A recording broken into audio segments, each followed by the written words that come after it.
तो अभी तक हम लोगों ने एसक्यूएल पढ़ लिया है, आज हमें पढ़ना है PL/SQL। क्लियर है? PL/SQL which stands for procedural SQL। procedural SQL। Clear है?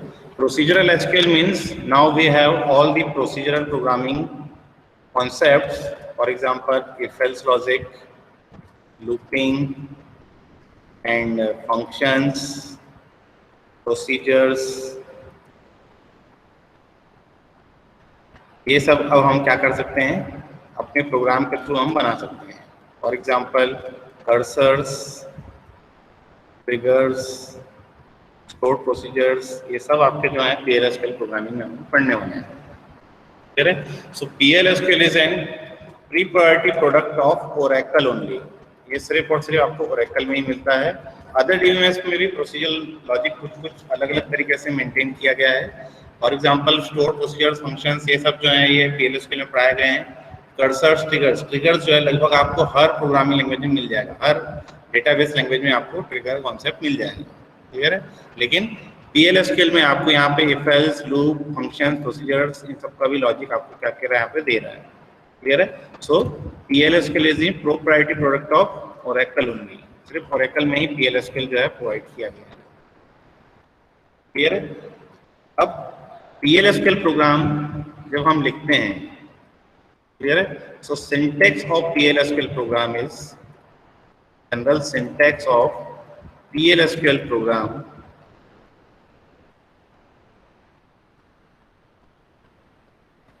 सबसे पहले आपको लिखना है डिक्लेयर सेक्शन। इसके अंदर आपको वेरिएबल डिक्लेरेशन करने हैं, कांस्टेंट डिक्लेरेशन करने हैं, जो भी आपको कांस्टेंट एंड वेरिएबल्स आपको अपने प्रोग्राम में चाहिए। आपने क्या किया, कांस्टेंट एंड वेरिएबल को क्या कर दिया, आपने डिक्लेयर कर दिया। उसके बाद आप स्टार्ट करते हैं बिगिन सेक्शन। ठीक है? और बिगिन के बाद आप लिखते हैं SQL स्टेटमेंट्स और PL/SQL statements.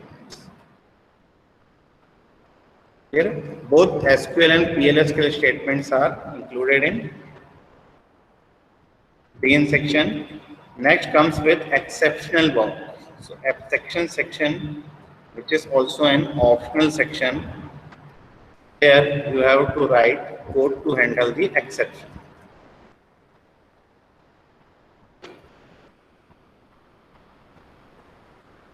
Next one is and, और एंड के बाद आपका जो है फॉरवर्ड स्लैश। क्लियर है? तो ये आपका जो है, ये आपका PL/SQL प्रोग्राम का एक जनरल सिंटैक्स है, जिसमें हम क्या करते हैं, अगर हमें वेरिएबल डिक्लेयर करना है तो हम डिक्लेयर सेक्शन लिखेंगे, अगर वेरिएबल डिक्लेयर नहीं कर रहा है तो हम डायरेक्टली बिगिन से स्टार्ट कर सकते हैं। क्लियर है? हमारे प्रोग्राम में अगर कोई एक्सेप्शन आते हैं तो हम एक्सेप्शन को क्या करेंगे, हैंडल करेंगे एक्सेप्शन सेक्शन के अंदर। और अगर हमारा एक्सेप्शन नहीं आ रहे हैं, वेल एंड गुड है, so this is also an optional section. But mandatory जो है वो क्या है, begin and end. Begin and end both are the mandatory section. ठीक है? मतलब हर PL/SQL प्रोग्राम में बिगिन एंड एंड आपका होगा ही होगा। क्लियर है? क्लियर है? तो अब स्टार्ट करते हैं हम लोग कैसे करना है इसकी प्रोग्रामिंग। तो हम लोग स्टार्ट करते हैं run SQL command line. Admin mode में ओपन किया मैंने। ठीक है? अब इसमें हम कनेक्ट करते हैं स्टूडेंट से। ठीक है? कनेक्टेड हो चुका है।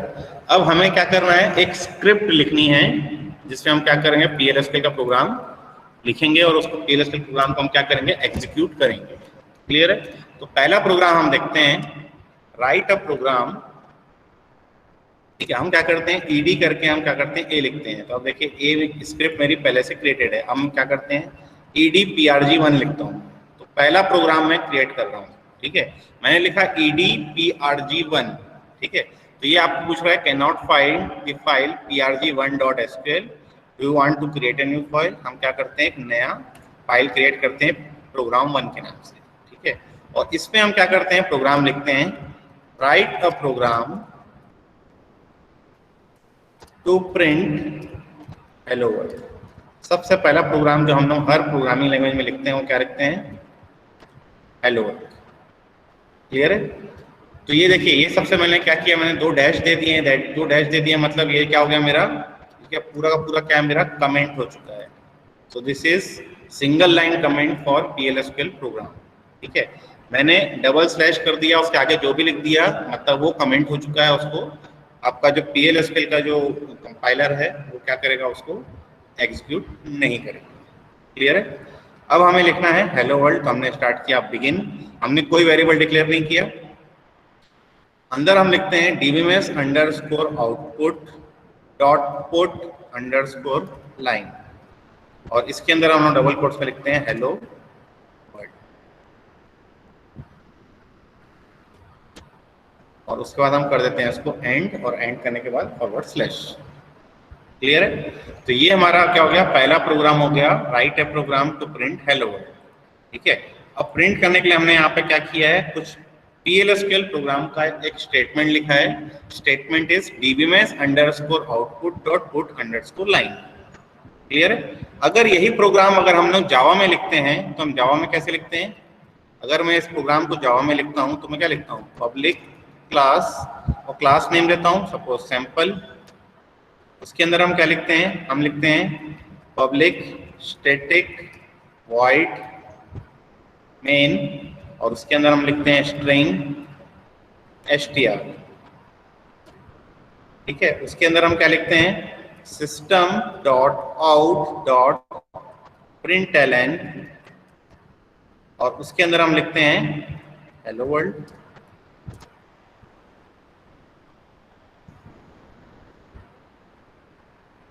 क्लियर है? अब ये हमारा हो जाता है पहला जावा का प्रोग्राम। ठीक है, इसको हम सेव कैसे करते हैं, save as sample dot Java. अगर हम सैंपल डॉट जावा से सेव ना करें तो ये मेरा क्या होता है, कंपाइल ही नहीं होता है। क्लियर है? इसमें एक एरर आता है। क्लियर है? और उसके बाद हम क्या करते हैं, उसको रन करते हैं। रन करने के लिए हम लिखते हैं जावा सैंपल। क्लियर है? तो अब इसमें ध्यान देने वाली बात यह है कि हम जब हेलो वर्ल्ड को प्रिंट कर रहे हैं तो हमने लिखा क्या, हमने लिखा system dot out dot println। Clear है? तो अब ये सिस्टम, इसमें सिस्टम क्या है, आउट क्या है, println क्या है, कौन बता सकता है?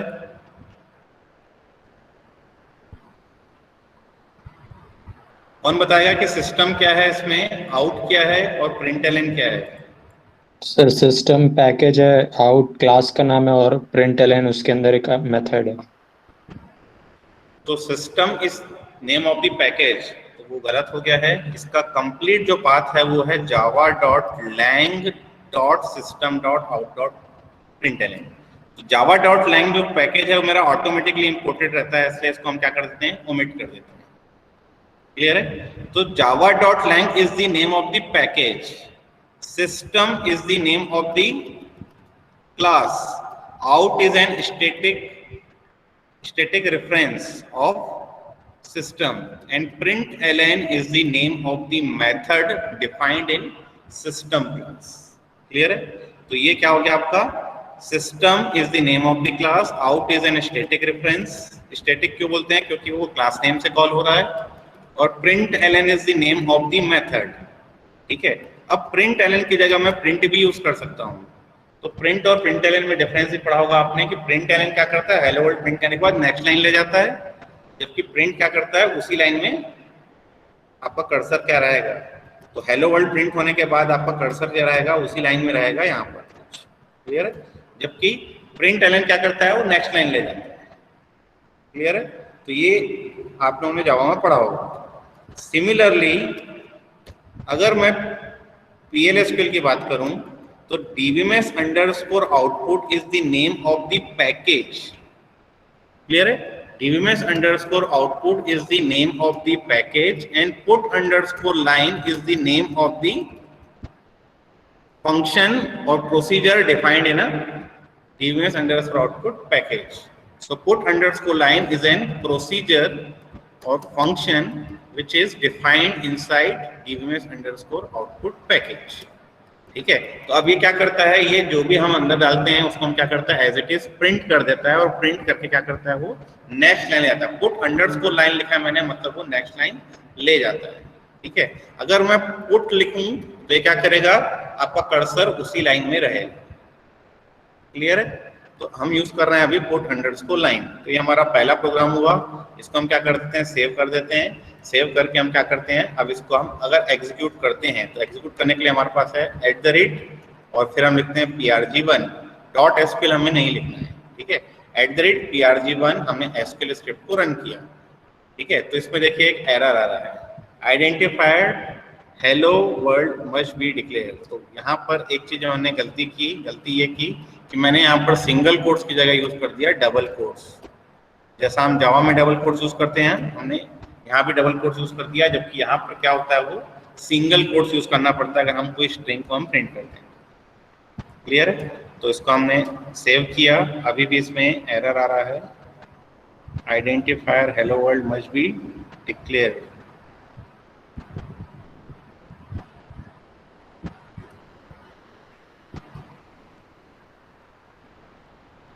अच्छा, ये सेव नहीं हुआ। अच्छा, हम देखिए हम गलती क्या कर रहे हैं, गलती ये कर रहे हैं कि हम ईडी करके ईडी को सेव कर दे रहे हैं, जबकि हमें सेव क्या करना है, हमें सेव करना है prg1।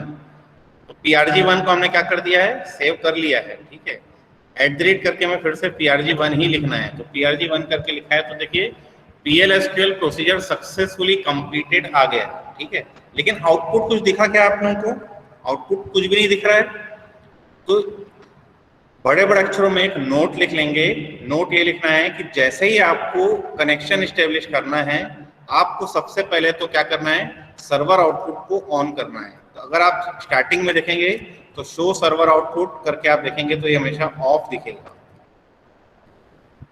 ये सर्वर आउटपुट इज ऑफ। तो आप क्या करना है, इसको ऑन करना है। तो आप लिखेंगे सेट सर्वर आउटपुट ऑन, ठीक है। और उसके बाद आप क्या कीजिए, प्रोग्राम 1 को आप क्या कीजिए, एग्जीक्यूट कीजिए। तो अब देखिए आपको यहाँ पर आउटपुट दिख रहा है हेलो वर्ल्ड। क्लियर है? तो हेलो वर्ल्ड का आपको आउटपुट अब क्या कर रहा है, वो दिखाई दे रहा है, ठीक है। तो अभी जो हमने प्रोग्राम देखा, हमने जो देखा prg1 करके एक प्रोग्राम देखा, और इस प्रोग्राम में हमने क्या किया, सिर्फ और सिर्फ हेलो वर्ल्ड प्रिंट किया। क्लियर? इसकी जगह अगर मैं पुट करता हूं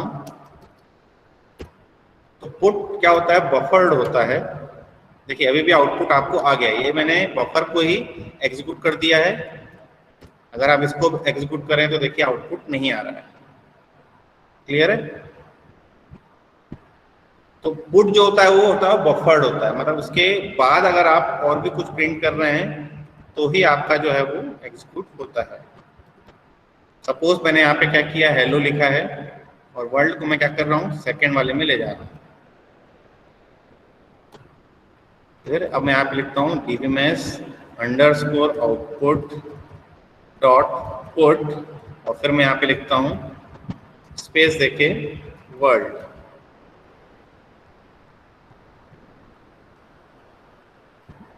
क्लियर है? अब दो पुट मैंने लगा दिए हैं। अब मैं क्या कर रहा हूँ, इसके बाद लगा रहा हूँ dbms_output dot new underscore line. Clear है? तो न्यू अंडरस्कोर लाइन क्या करेगा, न्यू लाइन में ले जाएगा, ठीक है। अब इसको हम एग्जीक्यूट करके देखते हैं तो आउटपुट देखिए आपको अभी भी जो है वो सेम मिल रहा है, हेलो वर्ल्ड। और उसके बाद न्यू अंडरस्कोर लाइन से क्या कर रहा है, वो आपके न्यू लाइन जनरेट हो रही है। तो एक लाइन देखिए यहाँ पे एक्स्ट्रा दिखा रही है, जबकि यहाँ पे भी देखिए अगर देखेंगे तो dbms_put_line से करके एक लाइन एक्स्ट्रा यहाँ पर क्या कर रहा था, ले जा रहा था। क्लियर है? तो पुट के बाद जो है आप कम से कम एक बार पुट अंडरस्कोर लाइन या एक बार कम से कम न्यू अंडरस्कोर लाइन लिखना पड़ेगा, अदरवाइज वो आउटपुट दिखेगा ही नहीं, क्योंकि वो सब क्या होगा, बफर्ड हो जाएगा, एक साथ एक एक के पीछे एक क्यू में आ जाएगा, और एक साथ वो क्या करेगा, जब आप न्यू लाइन करेंगे तो एक साथ वो प्रिंट करके वो न्यू लाइन में ले जाएगा। क्लियर है? तो पहला प्रोग्राम समझ में आ रहा है सबको? फर्स्ट प्रोग्राम में कोई डाउट? आवाज आ रही सबको? आ रही है सर, टाइप कर रखे देख।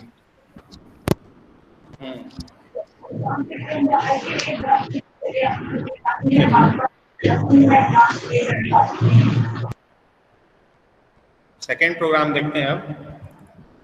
तो सेकेंड प्रोग्राम लिखते हैं, write a program to input the radius of circle and print its area। Clear है? मतलब मुझे क्या करना है, रेडियस इनपुट लेना है और एरिया मुझे क्या करना है उसका निकालना है, उसको क्या करना है, प्रिंट करना है। तो अब मुझे क्या करना पड़ेगा, वेरिएबल डिक्लेयर करने पड़ेंगे। तो मैंने डिक्लेयर किया और मुझे सर्कल का रेडियस इनपुट लेने के लिए इनपुट चाहिए था, तो मैंने दे दिया आर। ठीक है, आर को मैंने क्या चाहिए, मुझे नंबर चाहिए, तो मैंने यहाँ लिखा आर नंबर। ठीक है, उसके बाद मैं लिखता हूँ पाई, और पाई को भी मैं लिखता हूँ नंबर, कोलन इक्वल्स टू, और यहाँ पे मैं क्या करता हूँ 3.14 दे देता हूँ। ठीक है, तो अब देखिए यहाँ पर जो है आर नंबर लिखा है मैंने, तो आर नंबर भी मेरा वेरिएबल है, पाई नंबर लिखा है तो पाई नंबर भी मेरा वेरिएबल है, लेकिन दोनों में डिफरेंस ये है कि पाई को मैंने क्या कर दिया है, इनिशियलाइज कर दिया है, जबकि आर मेरा इनिशियलाइज नहीं है। क्लियर है? अब मैं चाहता हूं कि पाई जो है मेरा क्या है, कांस्टेंट रहे, तो अभी फिलहाल इसको ऐसे यूज करके देखते हैं।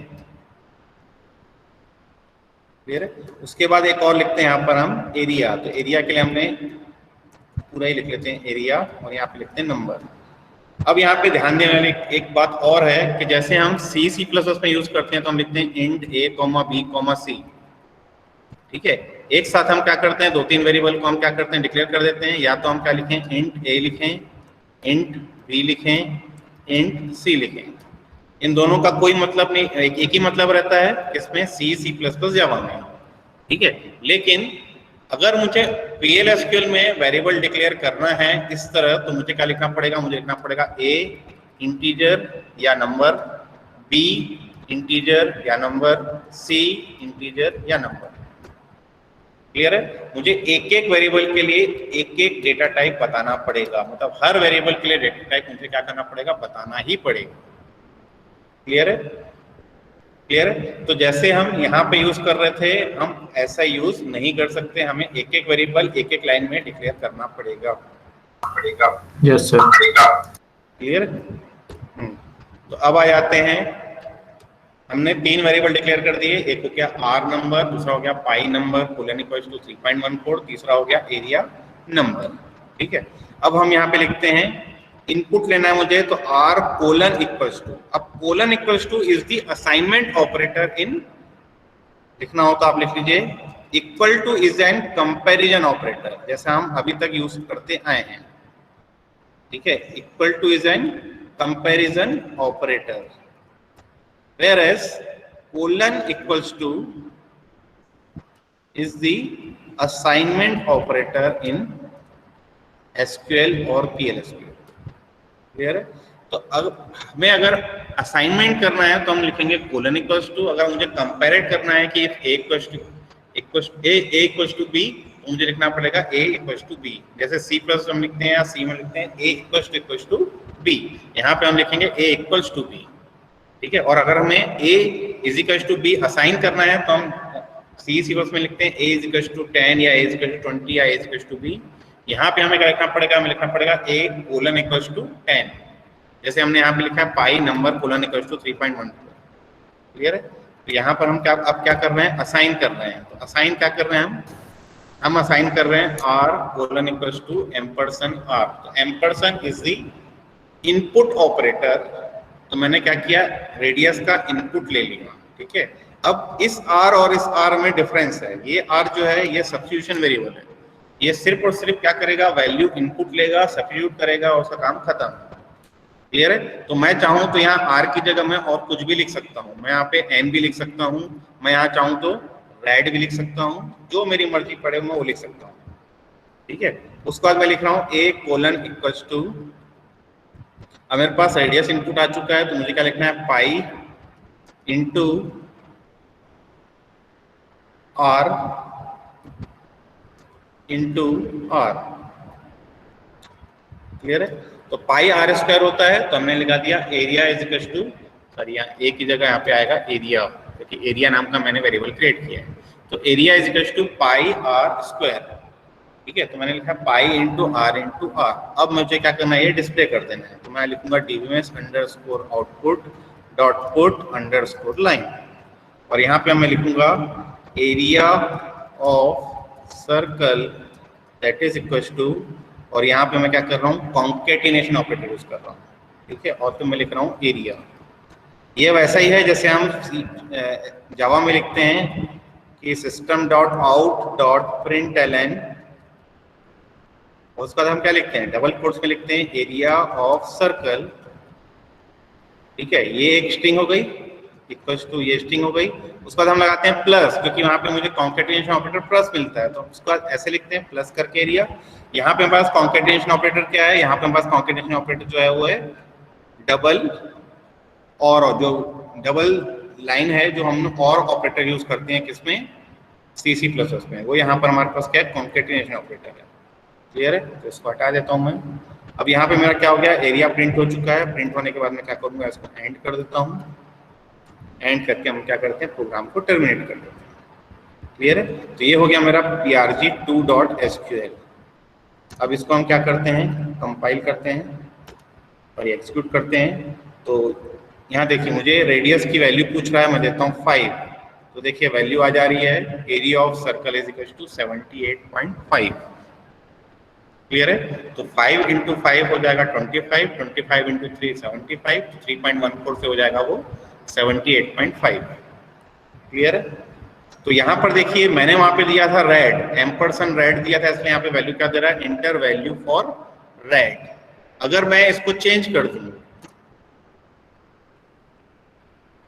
ठीक है, अगर मैं यहाँ पे चेंज करके इसको पूरा रेडियस कर दूं, ये क्या करेगा, अब ये रेडियस को क्या करेगा, इनपुट मांगेगा। देखिए inter value for radius, radius देता हूँ 4, तो देखिए आउटपुट आ रहा है मेरा 50.24। अब इसमें ध्यान देने वाली बात ये भी है कि मैंने अपने एनवायरनमेंट में एक बार सर्वर आउटपुट ऑन कर दिया है, इसका मतलब है कि वो ऑन ही है। मतलब जब भी आप लॉगिन करें, लॉगिन करने के बाद कम से कम एक बार मुझे क्या करना है, सर्वर आउटपुट ऑन करना है। हर प्रोग्राम के लिए सर्वर आउटपुट ऑन नहीं करना है, एक बार मैंने ऑन कर दिया मतलब वो ऑन हो चुका। क्लियर है, एक बार ऑन करके रख दिया मैंने एनवायरनमेंट में, उस एनवायरनमेंट में वो ऑन हो चुका है। हर बार आप जो भी प्रोग्राम रन करूंगा उसका आउटपुट मुझे क्या करेगा, दिखेगा। क्लियर, अनलेस एंड अनटिल या तो मैं या तो एग्जिट नहीं कर दूं या तो फिर मैं डिस्कनेक्ट नहीं कर दूं। अगर मैं डिस्कनेक्ट या एग्जिट कर देता हूं, उसका फिर से कनेक्शन एस्टेब्लिश करता हूं, तो मेरा फिर से फ्रेश एनवायरनमेंट आएगा। फ्रेश एनवायरनमेंट मुझे क्या करने का, फिर से सेट सर्वर आउटपुट ऑन करना पड़ेगा, क्योंकि बाय डिफॉल्ट वो क्या रहता है, ऑफ रहता है। क्लियर है, या तो आप क्या कीजिए, जैसे मैंने लाइन साइज पेज साइज किया था आप लोगों को लॉगिन वाले में, ठीक है, तो glogin.sql मैंने पेज साइज और लाइन साइज मैंने पहले से जो मैंने दी थी, वहां पर आप क्या कीजिए, सेट सर्वर आउटपुट ऑन भी कर दीजिए, तो आपको हर बार क्या करेगा, वो ऑन में ही मिलेगा, हर बार आपको आउटपुट मिलते ही रहेगा, कभी भी ऐसा नहीं होगा कि आउटपुट न दिखे। क्लियर है, तो अब इन दोनों प्रोग्राम में देखिए, हाँ मेरे में रन नहीं हो रहा सर, रन ही नहीं हो रहा है। सर्वर आउटपुट ऑन किया है आपने? हाँ सर नहीं किया हूँ, बीच में कनेक्शन लॉस हो रहा था मेरे से। हाँ, तो कनेक्शन जब भी स्टेब्लिश करेंगे सर्वर आउटपुट ऑन करना पड़ेगा, अदरवाइज आउटपुट नहीं आएगा। पर कैसे करना एक बार बता दीजिए। ये देखिए मैं यहाँ पे आ रहा हूँ, इसको बंद करना पड़ेगा कि मैंने इसी से ओपन किया है इसको, ठीक है। यहाँ पे आप लिखेंगे सेट सर्वर, पहले आप क्या कीजिए, चेक कर लीजिए शो, अगर आपको नहीं दिख रहा हो तो मैं यहाँ पे क्लियर स्क्रीन कर देता हूँ। हाँ, आप लिखिए शो सर्वर आउटपुट, तो ये आपको दिखाएगा शो सर्वर आउटपुट, ये आपको दिखाएगा कि सर्वर आउटपुट ऑन है कि नहीं है। तो यहाँ पे देखिए मेरा ऑन है, सर्वर आउटपुट ऑन दिखा रहा है। अब मैं आप चाहूँ तो इसको सर्वर आउटपुट में ऑफ भी कर सकता हूँ, set server output of, of कर दिया मतलब अब ये मेरे से आउटपुट नहीं दिखेगा। अगर मैं इसको रन कर रहा हूँ prg2 prg1, तो इसमें देखिए इनपुट वो ले रहा है लेकिन आउटपुट नहीं दिखा रहा है वो। क्लियर है, इनपुट वो ले रहा है लेकिन आउटपुट नहीं दिखा रहा है। अब मैं क्या कर रहा हूँ, यहाँ पे लिख रहा हूँ set server output, server output एक साथ लिखना पड़ेगा और फिर लिखना पड़ेगा ऑन। और अब आप क्या कीजिए, रन कीजिए, अब आपका आउटपुट क्या करेगा, ये दिखाएगा। तो देखिए आउटपुट दिखा रहा है यहाँ पर, area of circle is equal to 50.24। Clear है, अब देखते हैं सेकंड प्रोग्राम में ही वापस आ जाते हैं। तो अब देखिए मैंने यहाँ पे क्या लिखा था, पाई नंबर कोलन इक्वल टू 3.14 लिखा था, ठीक है। मैं चाहूँ तो यहाँ पाई की वैल्यू चेंज कर सकता हूँ, यहाँ पे लिख सकता हूँ पाई कोलन इक्वल टू 10। तो 3.14 को चेंज करके क्या कर दिया उसने, 10 कर दिया। अब अगर मैं इनपुट लेके आउटपुट देखूं तो वो क्या करेगा, अगर मैंने 3 दिया तो ये क्या कर रहा है, 3 इंटू 3 9, 9 इंटू 10 90 आपको डिस्प्ले कर रहा है, ठीक है। दैट मीन्स मेरा पाई जो था वो क्या था, एक वेरिएबल था, मैं उसकी वैल्यू कभी भी चेंज कर सकता हूँ, क्लियर है। मैं चाहता हूँ कि इस पाई को मैं क्या कर दूँ, कॉन्स्टेंट बना दूँ, ठीक है। तो उसके लिए मुझे यहाँ पे क्या लिखना पड़ेगा, कांस्टेंट लिखना पड़ेगा। अगर मैंने यहाँ पे कांस्टेंट लिख दिया इसका मतलब है कि अब मैं इसको चेंज नहीं कर सकता। तो देखिए 5 इनपुट ले रहा हूँ, इनपुट लेने के बाद जैसे ही मैंने यहाँ पे कांस्टेंट लिख दिया है तो यहाँ पे देखिए आउटपुट आ रहा है, encountered symbol constant when expecting one of the following. तो इसका मतलब ये है कि ये मेरा कांस्टेंट हो चुका है, मैं इसको चेंज नहीं कर सकता। सर ये ओल्ड न्यू करके जो दिखा रहा है ओल्ड वो और क्या न्यू है? जो है वो सब्स्टिट्यूशन वेरिएबल का है। अगर मैं इसको देखिए कमेंट करता हूँ, ये देखिए मैंने यहाँ पे क्या लिखा है, देखिए r is equal to ampersand radius लिखा है, ठीक है। तो रेडियस की इनपुट ले रहा है, जो भी इनपुट दे रहा है उसको यहाँ पुट कर रहा है, तो यहाँ पुट कर रहा है तो क्या करता है, ओल्ड और न्यू दोनों चेक करता है कि ओल्ड वैल्यू क्या थी, मतलब ओल्ड में क्या था और न्यू में क्या था, दोनों का क्या करता है, और डोमेन चेक करता है कि जो वैल्यू वो एक्सपेक्ट कर रहा है वो सही डोमेन में है कि नहीं, मतलब उसको एक्चुअली सब्स्टिट्यूट कर देता है। ये हम लोग सबसे पहले यूज किए थे इंसर्ट स्टेटमेंट में। आपको याद होगा इंसर्ट स्टेटमेंट हमने लिखा था एम्परसन आर, एम्परसन एस एन, एम्परसन एस। तो उसको क्या करता था, रोल नंबर इनपुट लेता था, ब्रांच इनपुट लेता था, नेम इनपुट लेता था और क्या करता था, उसको इनपुट करता था, क्लियर है। तो ये उसी तरह काम कर रहा है, ठीक है। जहां भी हम लोग एम्परसन लिख रहे हैं, एम्परसन की वैल्यू वो इनपुट लेगा और उसको सब्स्टिट्यूट कर देगा, क्लियर। अब देखिए मैंने इसको क्या कर दिया है, मैंने इसको कमेंट कर दिया है। कमेंट करने के बाद अब देखते हैं आउटपुट आ रहा है कि नहीं। ये अभी भी एरर आ रहा है, मतलब मेरे सिंटेक्स में कहीं गलती है। ये कांस्टेंट मैंने यहाँ लिखा है, इसको यहाँ लिखना पड़ेगा।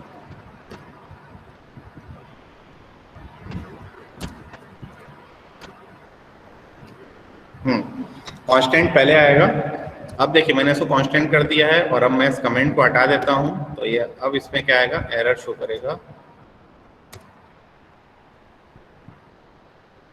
क्लियर है। देखिए पाई कोलन इक्वल टू 10 में क्या कर रहा है, एरर शो कर रहा है कि एक्सप्रेशन पी आई और pi can not be use as an assignment target. Why, because it is an constant, it is not an variable, clear है। तो कांस्टेंट डिक्लेरेशन भी पढ़ लिया हमने वेरिएबल डिक्लेरेशन भी पढ़ लिया, हमने प्रिंट स्टेटमेंट भी पढ़ लिया कि कैसे मुझे क्या करना है, कुछ वैल्यूज को प्रिंट करनी है तो कैसे प्रिंट करना है मुझे। मैंने ये भी पढ़ लिया कि मैं इनपुट कैसे ले सकता हूँ, क्लियर है। तो अब अगर मैं एक सिंपल सा प्रोग्राम लिखूं यहाँ पर, बनेगा आप लोग से कि मैं ही बनाऊं सब? सर ट्राई करेंगे ना। तो देखते हैं, एक प्रोग्राम लिखते हैं हम, write a program to input the principal amount comma rate of interest and time taken and display its, क्या बोलते हैं, सिंपल इंटरेस्ट। तो सिंपल सा लॉजिक है, simple interest is equal to P into R into T divide by 100। तो आपको अपने programme में करना क्या है, 3 वेरिएबल डिक्लेयर करने हैं, पी आर टी, इसकी इनपुट लेनी है, पी आर टी की वैल्यू इनपुट लेनी है और एसआई को डिक्लेयर करके छोड़ देना है। और बिगिन सेक्शन के अंदर क्या करना है, फॉर्मूला लगाना है। फॉर्मूला लगाने के बाद आपको क्या करना है, सिंपल इंटरेस्ट को प्रिंट कर देना है। बन जाएगा सबसे, बन जाएगा सबसे। Yes sir. ये बनाऊं मैं, एक चीज और बतानी थी आप लोगों को। यहाँ पे देखिए मैंने लिखा है r colon equal to radius लिखा है, मैं ये चीज को यहाँ से कमेंट करके मैं यहाँ पे भी लिख सकता हूँ ना, यहाँ पे मैं लिख दिया कोलन इक्वल्स टू और एम्परसन आर लिख दिया, या रेडियस लिख दिया। रेडियस भी लिख सकता हूँ, आर भी लिख सकता हूँ। आर से कंफ्यूजन अगर आपको हो रहा है तो हम रेडियस यूज कर लेते हैं। तो हम यहाँ पे भी इनपुट ले सकते हैं ना, कोई जरूरी नहीं है कि हम बिगिन के अंदर ही इनपुट लें, हम उसके अंदर ही इनपुट ले सकते हैं। ये देखिए यहाँ पे 2 बार यूज हो रहा है, क्योंकि वो कमेंट नहीं होता, वो पर्टिकुलर ब्लॉक जिसमें मैंने एम्परसन लिखा है, ये मेरा क्या होता है, कमेंट आउट नहीं होता है, इसको मुझे डिलीट ही करना पड़ेगा। ठीक है, जहां भी एम्परसन आ गया वो कमेंट कभी नहीं होगा, एक चीज बात का ध्यान रखेंगे। तो देखिए यहाँ पे इनपुट ले लिया, आपका आउटपुट यहीं पे 50.24 मिल रहा है। मतलब मैं चाहूँ तो बिगिन के अंदर भी R colon equals to ampersand radius लिख सकता हूँ, मैं चाहूँ तो जहाँ डिक्लेयर कर रहा हूँ वहां पर भी मैं इनपुट ले सकता हूँ। क्लियर है?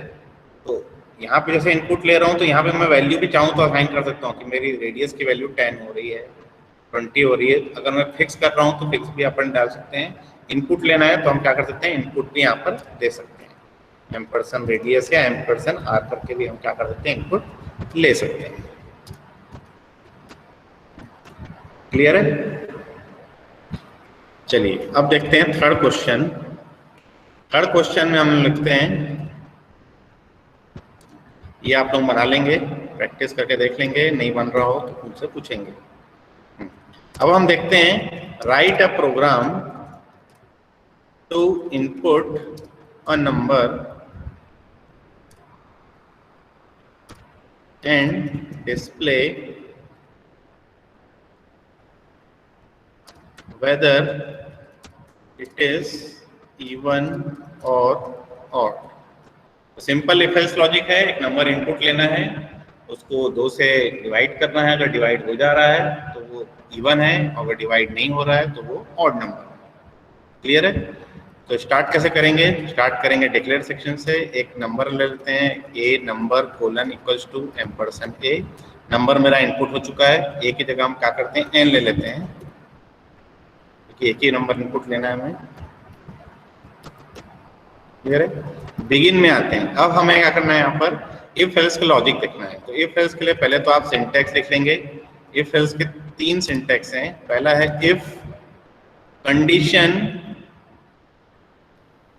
देन और execute the statements and then end if. So this is first if else और this is first if statement। तो if statement यहाँ पे जो काम करता है वो VB की तरह काम करता है, मतलब if then else लॉजिक ही चलता है यहाँ पर। तो आपको then कीवर्ड यूज करना ही पड़ेगा। क्लियर है? जैसे हम C में लिखते थे if condition is true execute the statement, और हम क्या करते थे, उसको हम कर्ली ब्रेसेस लगा के हम क्लोज करते थे। यहाँ पर आपको क्या करना पड़ेगा, एंड if लिखना पड़ेगा और उसके बाद सेमीकोलन भी यूज करना पड़ेगा।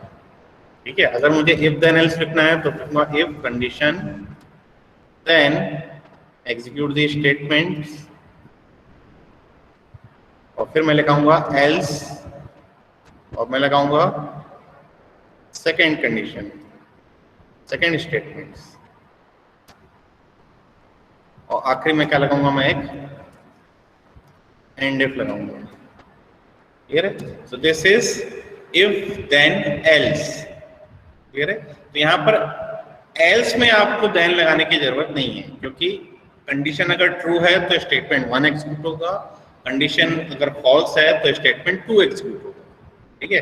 Condition is true, statement execute statement 1, और condition is false, execute statement 2।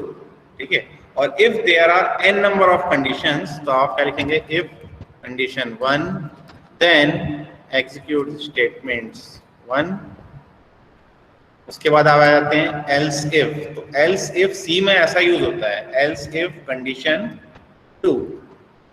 Clear है? लेकिन यहाँ पर आपको जो यूज करना है, यहाँ पर ELS इफ होता है, एल्स इफ जो होता है ELS इफ, एक साथ आपको लिखना पड़ता है।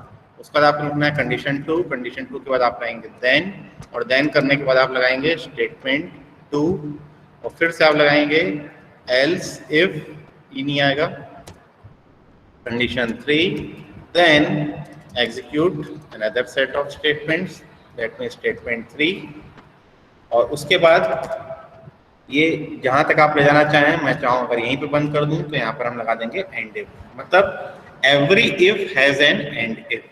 ठीक है, अगर आप इफ कंडीशन स्टार्ट कर रहे हैं मतलब उसको एंड इफ करना ही पड़ेगा। क्लियर है? तो ये 3 सिंटैक्स हैं इफ एल्स के। पहला है सिंपल इफ, दूसरा है इफ के बाद एल्स, और तीसरा है एल्स इफ लैडर। क्लियर है? और आप चाहें तो एक से ज्यादा कंडीशन भी अप्लाई कर सकते हैं। एक से ज्यादा कंडीशन अप्लाई करने के लिए आपको क्या करना पड़ेगा, आप लिखेंगे if condition 1 and condition 2, then execute the set of statements, और उसके बाद आप चाहें तो एल्स लगा सकते हैं या फिर एंड इफ कर सकते हैं, जो भी आप अपने हिसाब से लगाना चाहें। तो जैसे सी में हम क्या करते थे, 2 ऑपरेटर पढ़ते थे, हम क्या करते थे, हम यूज करते थे एंड, ये होता था हमारा एंड। ये हम डायरेक्टली यहाँ पे एंड लिखेंगे, इंग्लिश वाला ए एंड डी लिखेंगे, और के लिए हम यूज करते थे ये, यहाँ पे हम डायरेक्टली लिखेंगे और। ठीक है, और नॉट के लिए भी हम क्या करते थे, वहां पर यूज करते थे, हम क्या करते थे, ऐसा कुछ यूज करते थे, यहाँ पे आप डायरेक्टली लिखेंगे नॉट। क्लियर है? तो नॉट की जरूरत आपको पड़ेगी नहीं। हाँ, अब हम इफ देन एल्स वाला प्रोग्राम देख रहे थे, तो हमें क्या लिखना है, हमें चेक करना है कि whether the number is even और ऑड। तो नंबर मैंने इनपुट ले लिया है, अब हम लिख रहे हैं इफ। ठीक है, इफ एन मॉड 2, ऐसा करके आप लिखते थे सी में। ठीक है, सी में आप ऐसे ही लिखते थे,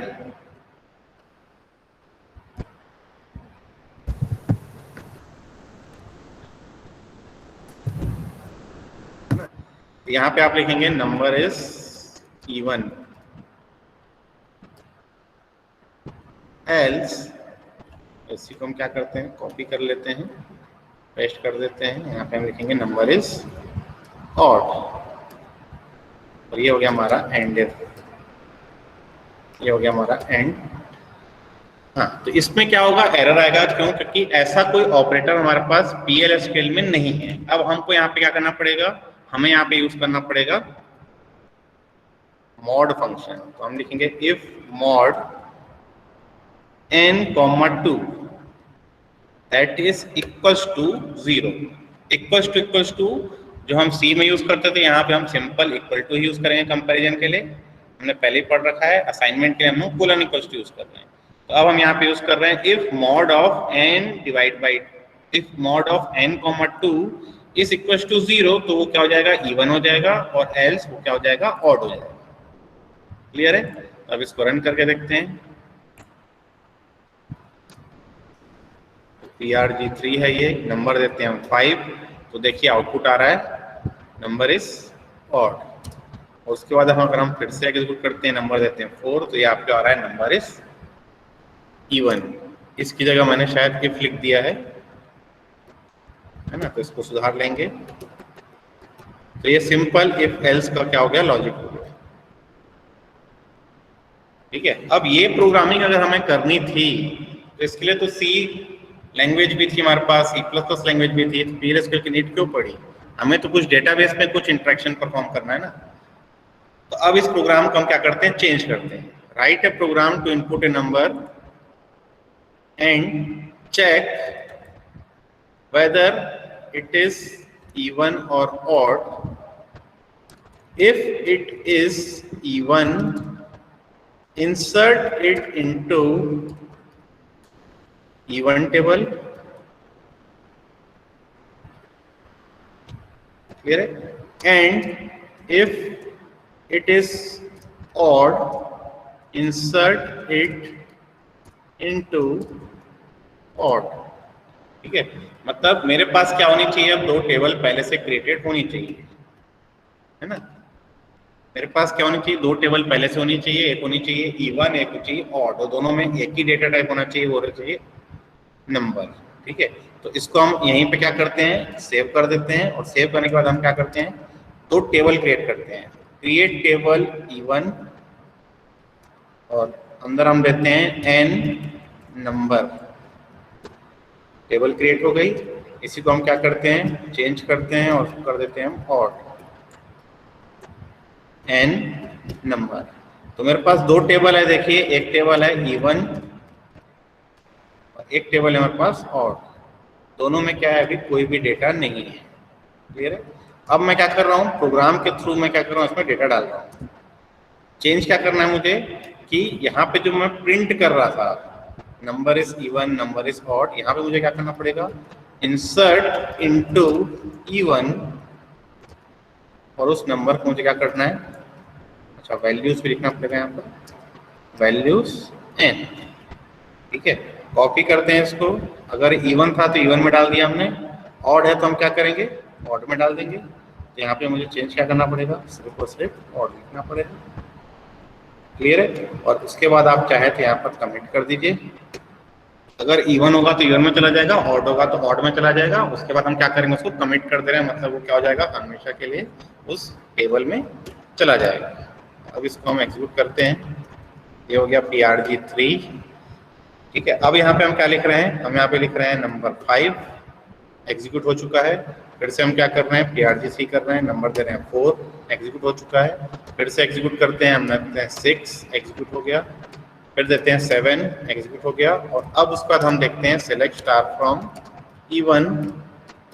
तो देखिए 4 और 6 इवन में चला गया है। और फिर हम देखते हैं सिलेक्ट स्टार फ्रॉम ऑड, तो 5 और 7 मेरा क्या हो गया, ऑड में चला गया। क्लियर है? मतलब प्रोग्राम में मैं क्या कर रहा हूँ, इनपुट ले रहा हूँ और इनपुट में जो इवन नंबर है वो इवन टेबल में चला जाएगा, ऑड होगा तो ऑड टेबल में चला जाएगा। क्लियर है? तो ऐसा हम क्या करते हैं, यूज करते हैं PLSQL प्रोग्राम हम डेटाबेस में। ठीक है, मतलब कुछ हम क्या करते हैं SQL स्टेटमेंट्स, कुछ होते हैं हमारे PLSQL स्टेटमेंट्स। तो अब अगर आप देखें तो ये insert into even, insert into odd, commit, ये सब क्या है, ये सब SQL स्टेटमेंट्स हैं। ठीक है, whereas if, else, and if और जो हमने DBS underscore output dot put underscore line हमने देखा, these all are PLSQL statements. Clear है? तो वो क्या हो गया, PLSQL स्टेटमेंट्स हो गया। तो हम बिगिन और एंड के अंदर हम क्या करते हैं, SQL स्टेटमेंट्स भी लिख सकते हैं, हम चाहें तो PLSQL स्टेटमेंट्स भी हम लिख सकते हैं। सर वो कमिट का क्या यूज है? कमिट का यूज ये है कि वो क्या कर रहा है, कमिट कर दे रहा है। ये जो इंसर्ट कर रहे हैं, इंसर्ट करने के बाद वो कमिट हो गया है। अगर मैं इस सेशन को बंद भी कर दूंगा तो भी ये 4, 6, 5, 7 मेरे डेटाबेस में रहेगा। क्लियर है? Okay sir. है ना, कमिट कर रहा है मतलब सेव कर दे रहे हैं उसको। कमिट और रोलबैक हम पहले ही पढ़ चुके हैं, है ना, कमिट और रोलबैक हम पहले ही पढ़ चुके हैं। क्लियर है सबको? यहाँ तक किसी को डाउट? अब इसी में देखते हैं, चेंज करते हैं एक क्वेश्चन और। सर एक क्वेश्चन है। सर ये प्रोग्राम सेव कहाँ पे हो रहा है जो क्रिएट कर रहे हैं? ठीक है, वेरी गुड क्वेश्चन। ये प्रोग्राम आपका सेव हो रहा है जहाँ पे आपने ओरेकल इंस्टॉल किया है, उसके अंदर ओरेकल एक्सी के अंदर एक बिन फोल्डर होगा। ये ओरेकल एक्सी है, इसमें ऐप में अंदर जाएंगे, ओरेकल के अंदर जाएंगे और एडमिन, एक मिनट, इसके अंदर ना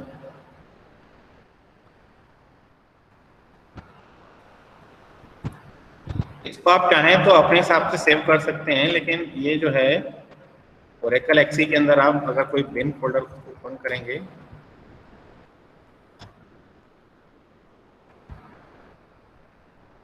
ये देखिए ये है आपका ओरेकल एक्सी ऐप, ओरेकल प्रोडक्ट सर्वर के अंदर जो है, यहाँ पे देखिए सारे प्रोग्राम्स आपके सेव्ड हैं। और यहाँ पे आप सर्च करें देखिए PRG1, PRG2, PRG3, ये तीनों प्रोग्राम आपको यहाँ पर क्या हो गए, मिल गए हैं। ठीक है, अब आप चाहते हैं कि मैं प्रोग्राम को बिन फोल्डर में सेव ना करके अपने हिसाब से फोल्डर में सेव करना चाहता हूँ, तो आप क्या करेंगे, आप एक काम करेंगे कि ये जो PRG3 है इसको यहीं से आप क्या कीजिए, या तो सेव एज कर दीजिए और यहाँ पर अपने हिसाब से मैंने सपोज D ड्राइव में एक फोल्डर बना दिया, फोल्डर का नाम दे दिया मैंने PLSQL।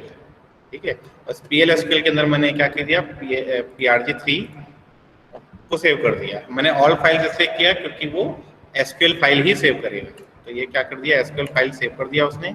ठीक है, अगर आप जाके देखें तो D ड्राइव में आपके पास अब PLSQL नाम का फोल्डर है और इसमें देखिए SQL फाइल है PRG3। ठीक है, अब इसको आपको एग्जीक्यूट करना है। ठीक है, इसको आपने यहाँ से बंद कर दिया। अब आपको एग्जीक्यूट करना है तो आप यहाँ लिखेंगे कंप्लीट पाथ, आप लिखेंगे @D drive PLSQL/PRG3। तो अब ये क्या कर रहा है, सेव कर रहा है, आपका एग्जीक्यूट कर रहा है। 4 इनपुट लिया, ठीक है, आप फिर से एग्जीक्यूट करना चाहें, इनपुट लेके आप 10 इनपुट ले लीजिए, तो ये देखिए दोनों के दोनों नंबर आप मेरे क्या हो गए, इसमें चले गए, इवन में चले गए। इवन में अब 2 बार आपका 4 आ गया होगा, 4 6 4 10। क्लियर है? तो आप चाहें तो अपने हिसाब से सेव कर सकते हैं। क्लियर है? और Yes, sir. आप चाहें कि आपका जो PLSQL प्रोग्राम है वो हम स्क्रिप्ट में सेव ही नहीं करें तो भी हो सकता है ना। मतलब मैं क्या कर रहा हूं, मैं यहाँ पे लिख रहा हूँ EDPRG3, ये पूरे प्रोग्राम को मैंने क्या किया, यहाँ से कॉपी कर दिया। ये देखिए डिक्लेयर से लेकर एंड तक मैंने कॉपी किया, ठीक है। अब अगर मैं यहाँ से ED करता हूँ और ED करके मैं इसको क्या करता हूँ, पेस्ट कर देता हूँ, ठीक है। पेस्ट करने के बाद मैं क्या कर रहा हूँ, उसको एग्जीक्यूट कर रहा हूँ, तो एग्जीक्यूट भी हो जाएगा। लेकिन अब मुझे एग्जीक्यूट करने के लिए मुझे क्या करना पड़ेगा, फॉरवर्ड / लिखना पड़ेगा ऐसा।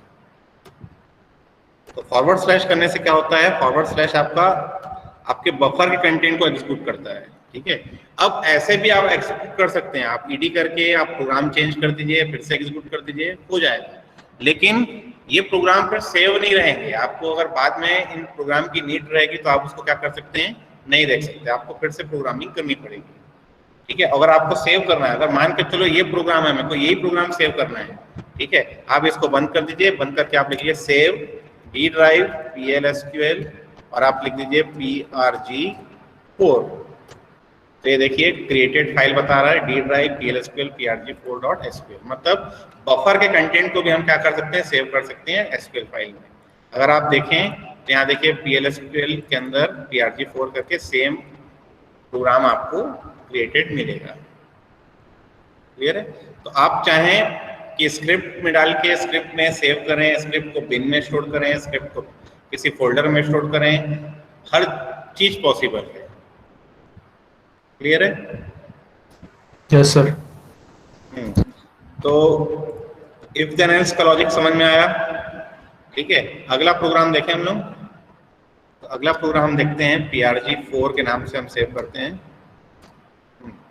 अब यहाँ पे फिर से प्रोग्राम देखते हैं कि write a program to input 2 numbers and display the greatest. हो जाएगा? हो जाएगा आप लोगों से? इसमें क्या करना पड़ेगा आपको? 2 कंडीशन एक साथ चेक करनी पड़ेगी, है ना। 2 कंडीशन एक साथ चेक करनी पड़ेगी। अगर मैं यहाँ पे लिखूं कि write a program to input 3 numbers and display the greatest, तो भी हो जाएगा। तब आपको क्या करना पड़ेगा, if condition 1 and condition 2 and condition 3, मतलब if A is greater than B and A is greater than C and A is greater than, नहीं 3 numbers में एक ही कंडीशन लगेगा, मतलब एक ही एंड लगेगा। ठीक है, 2 नंबर में तो सिंपल था, if A is greater than B, A is greatest और B इज ग्रेटेस्ट। ठीक है, और एल्स करके B इज ग्रेटेस्ट हम कर सकते हैं। 3 नंबर में इनपुट ले रहा हूं तो मैं क्या करूंगा, if A is greater than B and A is greater than C, A is greatest और B is greater than C, B is greatest और एल्स C इज ग्रेटेस्ट। ठीक है, और अगर मैं यहाँ पे कर दूं इसको 4 नंबर, तो इसमें क्या होगा, if A is greater than B and A is greater than C and A is greater then D, 3 condition हमको एंड करनी पड़ेगी, तब मेरा A ग्रेटेस्ट होगा। और एल्स में आएंगे और एल्स में हम क्या करेंगे, B is greater than C and B is greater then D, तब B ग्रेटेस्ट है। फिर उसके बाद फिर से एल्स में आएंगे, फिर हम चेक करेंगे C is greater then D, if it is true then C is greatest or else D is greatest। Clear है? तो ये मेरे ख्याल से इफ एल्स के सारे क्वेश्चन आपसे बन जाने चाहिए, बन जाएंगे ना? यस सर, बन जाएगा। Yes sir. चलिए, तो अब हम लूप स्टार्ट करें। Yes sir. ठीक है, तो लूप्स के लिए सबसे अच्छा प्रोग्राम या सबसे सिंपल प्रोग्राम हम एक ही देखते हैं कि write a program to input a number and find its factorial.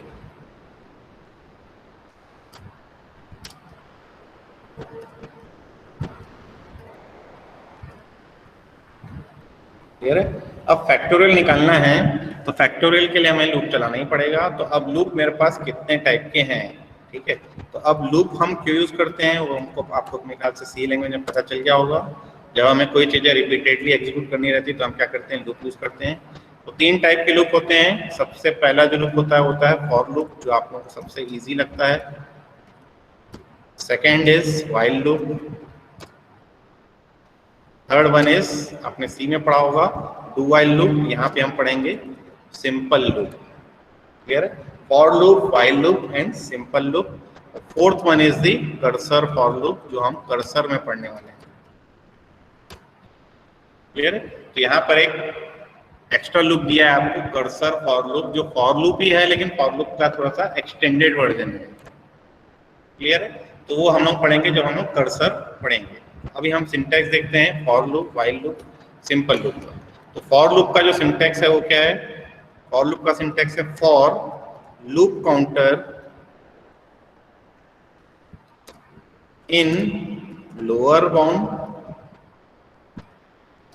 To upper bound. Clear है? और loop counter in lower bound to upper bound, then execute the statements. और फिर हम लिखते हैं एंड लूप। ठीक है? अच्छा, यहाँ पर एक चीज और भूल गया एल मैं, कैपिटल रहता है इस पे। यहाँ पे एक लूप भी लिखना पड़ेगा। किस में बोल रहे हो? वो स्टार्टिंग में जो लूप लिखा है। नहीं, कोई भी कैपिटल नहीं है यहाँ पर, सब केस सेंसिटिव है यहाँ पर। Okay sir. ठीक है? फॉर लूप काउंटर इन, ये जो मैंने कैपिटल लेटर लिखा है ना फॉर लूप का, इसको आप स्मॉल कर दीजिए, इनको भी आप सबको स्मॉल कर दीजिए। क्लियर है? तो सिंटेक्स में क्या है? For loop counter in lower bound to upper bound, और फिर loop and then end. Clear है? अगर मैं वाइल लूप की बात करूं तो वाइल लूप में हमें क्या लिखना पड़ता है? वाइल, और फिर हम क्या देते हैं? Condition. While condition is true, loop and then execute the set of statements, और उसके बाद इंक्रीमेंट और decrement the loop counter, and then end loop. Clear है? मतलब आपको क्या करना पड़ेगा? जो लूप काउंटर को इनिशियलाइज करना है वो आपको क्या करना पड़ेगा? पहले ही आपको इनिशियलाइज करना पड़ेगा। यहाँ पे आएगा इनिशियलाइज लूप काउंटर, उसके बाद कंडीशन चेक करेंगे, और कंडीशन चेक करने के बाद हम क्या करेंगे? Execute the set of statements and then increment और डिक्रीमेंट द लूप काउंटर्स। ठीक है? एंड देन आखिरी में एंड लूप। तो loop to end loop is your opening and closing braces of loop. Clear है? तो this is your while loop. Third one is simple loop, which you can consider as do while loop. ठीक है? तो इसमें आप लिखते हैं directly loop, execute the set of statements, and then exit when, ठीक है, exit when condition, और फिर आप देते हैं यहाँ पर इंक्रीमेंट और decrement the loop counter and loop. मतलब ये एक ऐसा लूप है जिसको आपको खुद से टर्मिनेट करना पड़ेगा। मतलब इसमें भी इनिशियलाइज आपको क्या करना पड़ेगा? पहले ही करना पड़ेगा इनिशियलाइज लूप काउंटर,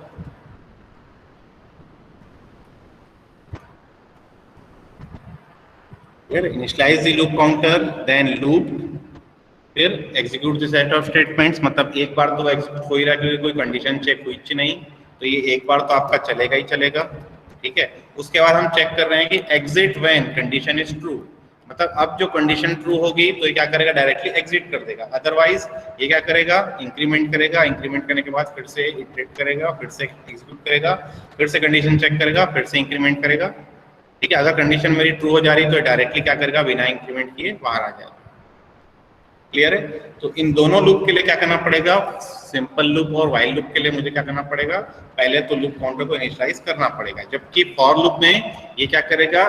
यहाँ से इनिशियलाइज होगा, लोअर बाउंड से स्टार्ट होगा, अपर बाउंड तक जाएगा। मतलब ये फाइनाइट टाइम्स ही एग्जीक्यूट होगा। For loop is executed a finite number of times, lower bound to upper bound. Clear है? अगर मैं 1 to 5 लिख रहा हूं तो 1 2 3 4 5 के लिए लूप चलेगा। क्लियर है? जबकि वाइल लूप क्या है? जब तक कंडीशन मेरी ट्रू है तब तक एग्जीक्यूट करते जाएगा। जैसी कंडीशन आपकी क्या हो जाएगी, true, while condition is true, अगर ट्रू है तो एग्जीक्यूट करेगा, जैसे ही वो फॉल्स हो जाती है वो क्या करता है, बाहर आ जाएगा। ठीक है, यहाँ पर भी क्या कर रहा है, आपने कंडीशन दे रखी है, जब तक कंडीशन ट्रू है एग्जीक्यूट करेगा, कंडीशन फॉल्स हुई वो बाहर आ जाएगा। लेकिन इन दोनों लूप में सिर्फ डिफरेंस क्या है कि वाइल लूप जो है वो मिनिमम 0 टाइम्स चल सकता है, लेकिन सिंपल लूप मिनिमम 1 टाइम्स चल सकता है। क्लियर है, मतलब वाइल लूप ऐसा भी हो सकता है कि पहले ही चांस में कंडीशन मेरी फॉल्स हो गई, एक बार भी उसने एग्जीक्यूट नहीं किया, लेकिन सिंपल लूप जो है वो कम से कम एक बार एग्जीक्यूट होगा ही होगा, चाहे वो कंडीशन ट्रू हो या फॉल्स हो। क्लियर है, और कर्सर फॉर लूप हम देखेंगे जब हम कर्सर पढ़ेंगे। तो अब हम इन तीनों प्रोग्राम को लिखते हैं। ये सिंटैक्स लिख लिया आप लोगों ने, मिटाओ इनको मैं।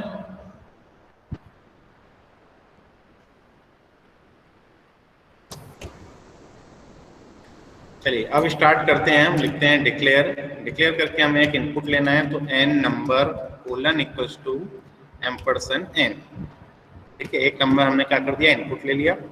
इनपुट लेने के बाद मुझे क्या करना है, इसका फैक्टोरियल निकालना है, तो हम लिखते हैं f number colon equals to, इसको हम क्या करते हैं 1 से इनिशियलाइज कर देते हैं। क्लियर है, और उसके बाद हम लिखते हैं बिगिन। बिगिन करके हम लिखते हैं फॉर I in 1 ...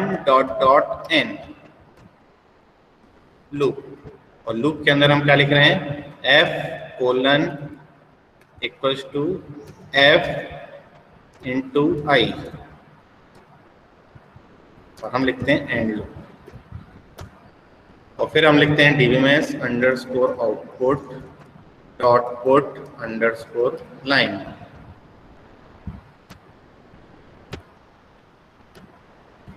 और फिर हम यहाँ लिखते हैं फैक्टोरियल ऑफ n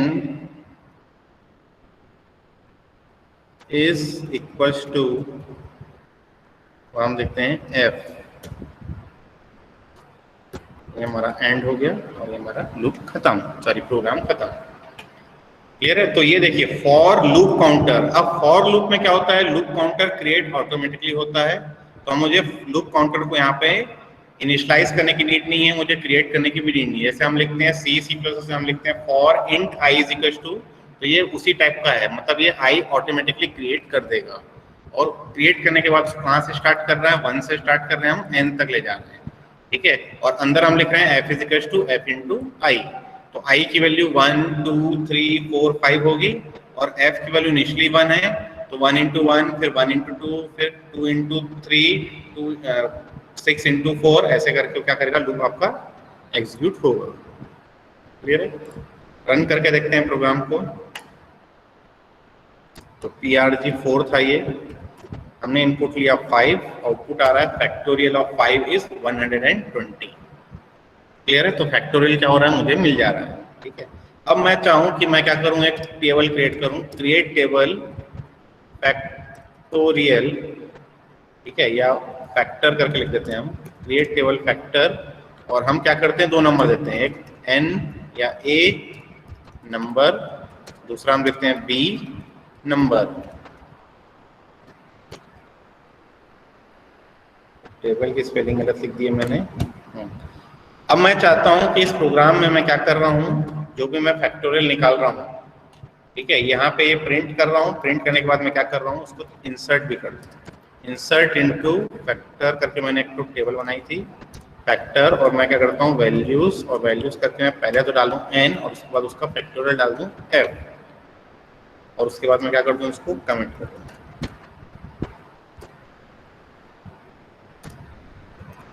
ये हो गया मेरा, अगर मैंने 5 दिया, फैक्टोरियल आया 120, अगर आप देखें तो आपके उस टेबल में डेटा जा चुका है। देखिए 5 and 120, मतलब पहला जो है वो इनपुट है, दूसरा जो है वो आउटपुट है।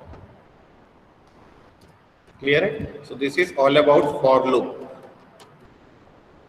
ठीक है, अब ये देखिए इस लूप को अगर मैं चेंज करूंगा, अपने ये प्रोग्राम लिख लिए, मिटाऊं इनको मैं।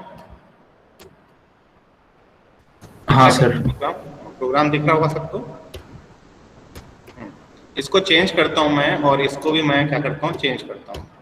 ठीक है, अगर मैं इस लूप को एग्जीक्यूट कर रहा हूँ और अंदर मैं क्या कर रहा हूँ, डिस्प्ले कर रहा हूँ divmes underscore output dot put underscore line, और मैं क्या कर रहा हूँ, आई की वैल्यू को प्रिंट कर रहा हूँ, simply print the value of I. तो ये क्या करेगा, एक एक लाइन में एक एक वैल्यू प्रिंट करेगा, क्योंकि पुट अंडरस्कोर लाइन किया हुआ है। तो 1 2 3 4 5 टाइम्स क्या किया इसने, प्रिंट किया। ठीक है, अब फॉर लूप जो होता है वो एक होता है इंक्रीमेंटल लूप, एक होता है डिक्रीमेंटल लूप। ठीक है, तो अब मैं चाहूं कि ये n to 1 चले, तो मैं ऐसा लिख सकता हूं क्या, मतलब अभी 1 2 3 4 5 प्रिंट हो रहा था, अब मैं चाहूं कि 5 4 3 2 1 प्रिंट हो। ठीक है, तो मैं n डॉट डॉट 1 लिख सकता हूं क्या? अगर मैंने n डॉट डॉट 1 लिखा तो ये मेरा आउटपुट नहीं आएगा। क्लियर है? क्यों नहीं आएगा? क्योंकि इसके लिए हम लोग पहले ही सिंटैक्स में पढ़ लिया है कि और loop counter in lower bound to upper bound, मतलब 1 हमेशा इधर ही आएगा और उससे बड़ी वैल्यू हमेशा क्या होगी, यहाँ आएगी। तो अब मुझे n to 1 चलाना है, तो मुझे यहाँ पे लिखना पड़ेगा रिवर्स। क्लियर है? सो reverse is an optional keyword in for loop. अगर मैंने रिवर्स लिख दिया यहाँ पर, ठीक है, अगर मैंने यहाँ पर क्या कर दिया, रिवर्स लिख दिया, मतलब ये n to 1 के लिए लूप चलेगा। तो देखिए 5 4 3 2 1, तो ये डिक्रीमेंटल लूप है। उससे पहले जो मैंने रिवर्स नहीं लिखा था तो वो मेरा इंक्रीमेंटल लूप था। ठीक है, इसका मतलब है कि लोअर बाउंड आपका वहीं आएगा लेफ्ट साइड में और अपर बाउंड हमारा राइट साइड में ही आएगा, और 2 डॉट ही आएंगे यहाँ पर ना, 3 डॉट नहीं लगाएंगे आप लोग। क्लियर है? आपकी फाइल में अगर आपने किसी प्रोग्राम में 3 डॉट लगाया तो वहां पे मैंने गोला मार देना है। ठीक है, वहां पे मैं उसको एरर शो कर दूंगा मैं। क्लियर है? तो this is all about for loop. अब इसी प्रोग्राम को हम देखते हैं व्हाइल लूप से। क्लियर है? तो व्हाइल लूप के लिए फिर से हम लिखते हैं यहाँ पर F number colon equals to 1, और एक और देते हैं लूप काउंटर, क्योंकि यहाँ पे हम लूप काउंटर खुद से क्रिएट करना पड़ेगा, उसको इनिशियलाइज भी खुद ही करना पड़ेगा। तो मैंने 1 से इनिशियलाइज कर दिया है, इनपुट आ चुका है मेरे पास n की वैल्यू। तो अब मैं लिख रहा हूँ while n is less than और इक्वल्स टू 5 लूप, और लूप के अंदर मुझे क्या लिखना है, f colon equals to f into I, और फिर मैं लिखता हूं एंड लूप। ये मेरा क्या हो जाएगा, 1 2 3 4 5 टाइम्स चलेगा, मतलब n इज इक्वल्स टू 5 तक चलेगा, मतलब 5 टाइम्स से क्या करेगा, लूप चलेगा। और लूप चलने के बाद मैं क्या लिख रहा हूँ, मैं लिख रहा हूँ divmes underscore output dot put underscore line, और फिर मैं यहाँ लिखता हूँ factorial of n is equals to and then f। Clear है? ये प्रोग्राम मेरा खत्म हो चुका है यहाँ पर, इसको मैंने सेव किया, सेव करके अगेन एग्जीक्यूट कर रहा हूँ 5 के लिए।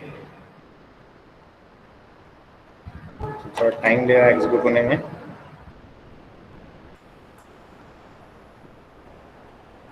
अच्छा, ये लूप इनफाइनाइट चला गया है। क्लियर है? ये लूप मेरा इनफाइनाइट चला गया है, क्यों? क्योंकि मैंने एक गलती की है। क्या गलती की है, कौन बता सकता है?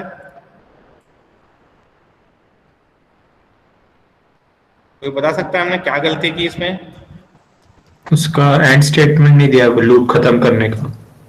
नहीं, लूप खत्म करने का स्टेटमेंट हमने दिया था, हमने एक चीज मिस की बस। कौन बता सकता है? मैं यहाँ पे सबसे पहले तो सेट सर्वर आउटपुट ऑन कर दूं, क्योंकि मैंने फिर से अब लॉगिन किया है उसको। अब मैं ईडी करता हूँ, ईडी prg4।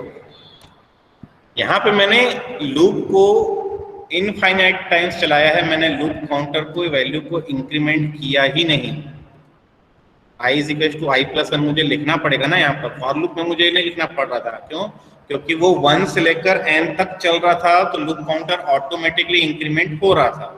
यहाँ पे मुझे लूप काउंटर को इंक्रीमेंटल चलाना है, डिक्रीमेंटल चलाना है, अपने हिसाब से लूप काउंटर की वैल्यू को अंदर इंक्रीज या डिक्रीज करनी पड़ेगी। क्लियर है? अब ये मेरा इनफाइनाइट लूप नहीं है। ठीक है, अब अगर मैं इसको एग्जीक्यूट करता हूँ तो अब इसमें आउटपुट आएगा। अभी भी इनफाइनाइट जा रहा है। i is equal to I plus one मैंने लिखा था, फिर से देखते हैं प्रोग्राम को। हो सकता है कि मैंने बफर में चेंज कर दिया हो।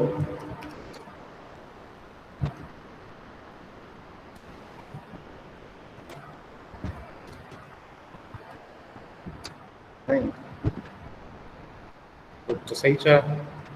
एक बार और देख लेते हैं। i is equal to I plus one. अच्छा, मैंने यहाँ पर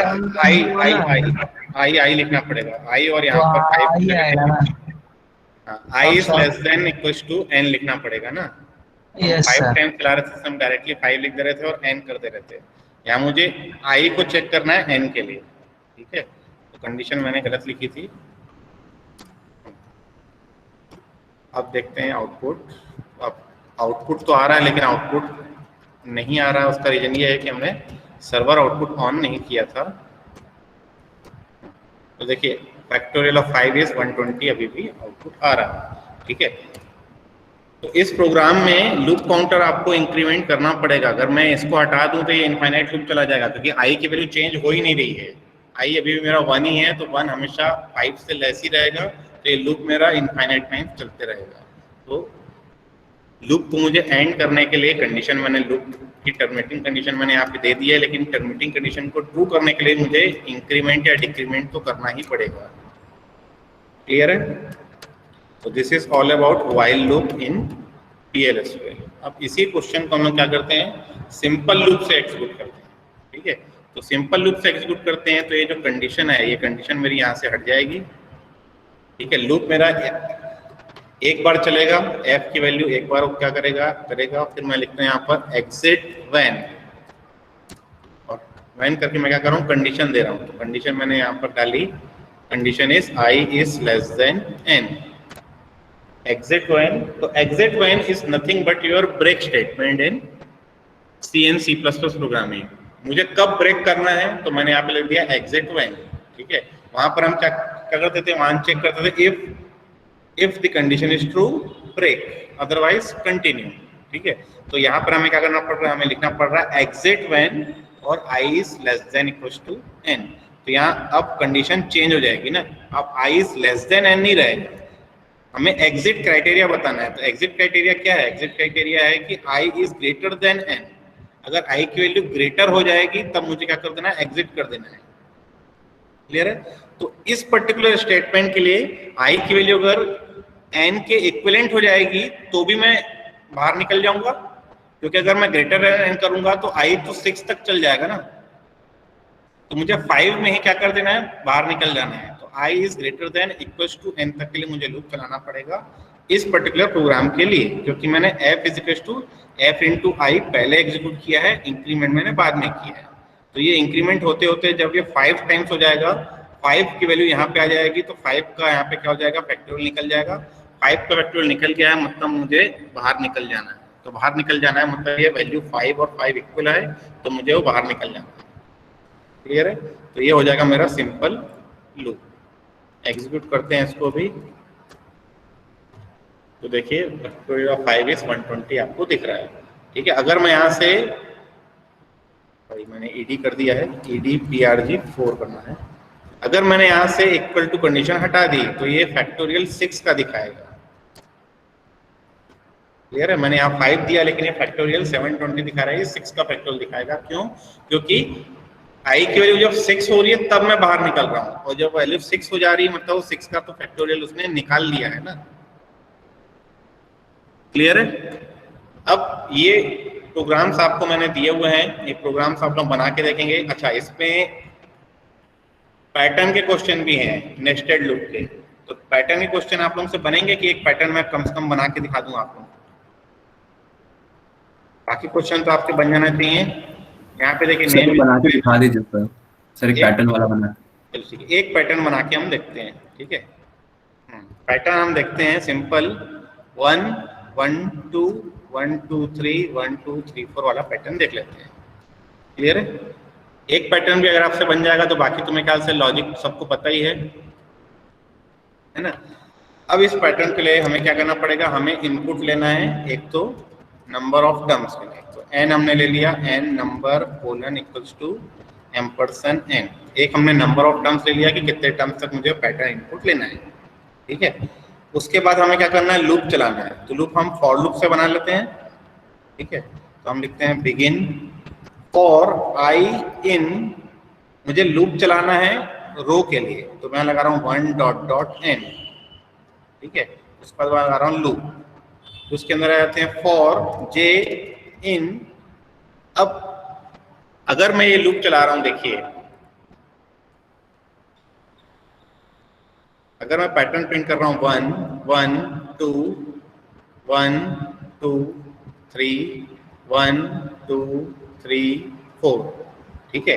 तो ये i की वैल्यू यहाँ पे क्या हो रही है, देखिए i की वैल्यू हो जा रही है, i इज इक्वल टू 1 के लिए चल रहा है, i इज इक्वल टू 2 के लिए चल रहा है, i इज इक्वल टू 3 के लिए चल रहा है, i इज इक्वल टू 4 के लिए चल रहा है। सिमिलरली अगर मैं इसको यहाँ से चेंज करूँ, यहाँ पे लिखूँ j is equal to 1, j is equal to 2, j is equal to 3, j is equal to 4, ठीक है। तो मुझे लूप कहाँ से कहाँ तक चलाना है, यहाँ चला रहा हूँ 1 डॉट डॉट i तक चलाना है, ठीक है। i की वैल्यू देखिए 1 है तो ये 1 टाइम्स चल रहा है, i की वैल्यू 2 है तो ये 2 टाइम्स चल रहा है, i की वैल्यू 3 है तो 3 टाइम्स चल रहा है, i की वैल्यू 4 है तो 4 टाइम्स चल रहा है, ठीक है। और ये क्या चल रहा है, n टाइम्स चल रहा है, मुझे 4 टाइम्स प्रिंट करना है तो 1 to 4 टाइम्स चल रहा है। तो ये i की वैल्यू 1 से लेकर n टर्म्स तक, j की वैल्यू 1 से लेकर ith टर्म तक, मतलब 1 है तो 1, 2 है तो 2, 3 है तो 3, 4 है तो 4, ठीक है। इसके अंदर आ जाते हैं, इसके अंदर भी हमें लिखना पड़ेगा लूप, ठीक है। लूप लिखने के बाद अब मैं क्या कर रहा हूँ, मुझे वैल्यूज प्रिंट करनी है, क्लियर है। तो वैल्यूज प्रिंट करने के लिए अब मैं यहाँ पे क्या कर रहा हूँ, मैं लिख रहा हूँ dbms underscore output dot put underscore line. अगर लिख दूंगा तो वो ऑटोमेटिकली नेक्स्ट लाइन चला जाएगा। तो अब मुझे यहाँ पे क्या लिखना पड़ेगा, मुझे लिखना पड़ेगा पुट, ठीक है। और पुट करने के बाद मुझे यहाँ पे लिखनी है वैल्यू। वैल्यू क्या लिखूंगा मैं, वैल्यू लिख रहा हूँ मैं k, ठीक है। और एक k की वैल्यू से हम क्या करते हैं, k की वैल्यू को हम क्या करते हैं यहाँ पर, या अपन डायरेक्टली j भी प्रिंट कर सकते हैं, लेकिन हम कोशिश करते हैं कि k से बनाए, ठीक है। k number colon equals to 1, ठीक है। और यहाँ पे हमने क्या किया, पहली वैल्यू प्रिंट की, प्रिंट करने के बाद हमें क्या करना है, k इज इक्वल्स टू लगाने के लिए कोलन इक्वल्स टू लगाना पड़ेगा, k प्लस 1 करना पड़ेगा, ठीक है। और फिर यहाँ पे आ जाते हैं एंड लूप। ये मेरा इनर लूप खत्म हुआ, ये मेरा आउटर लूप खत्म हुआ। आउटर लूप के पहले मुझे क्या करना पड़ेगा, एक न्यू लाइन देना पड़ेगा। तो मैं यहाँ पे लिख रहा हूँ dbms underscore output dot new underscore line, clear है। और यहाँ पे हम क्या करेंगे, प्रोग्राम हमारा टर्मिनेट हो जाएगा, ठीक है। अब ये पूरे स्टेटमेंट को मैं क्या कर देता हूँ, कमेंट कर देता हूँ। तो मल्टी लाइन कमेंट वैसे ही है जैसा हम C++ में यूज करते थे, क्लियर है। सिंगल लाइन के लिए बस आपको क्या करना पड़ता है, डबल डैश देना पड़ता है, ठीक है। अब इसको हम क्या करते हैं, एग्जीक्यूट करके देखते हैं आउटपुट आ रहा है कि नहीं आ रहा। तो मैंने PR4 में ही चेंज कर दिया है,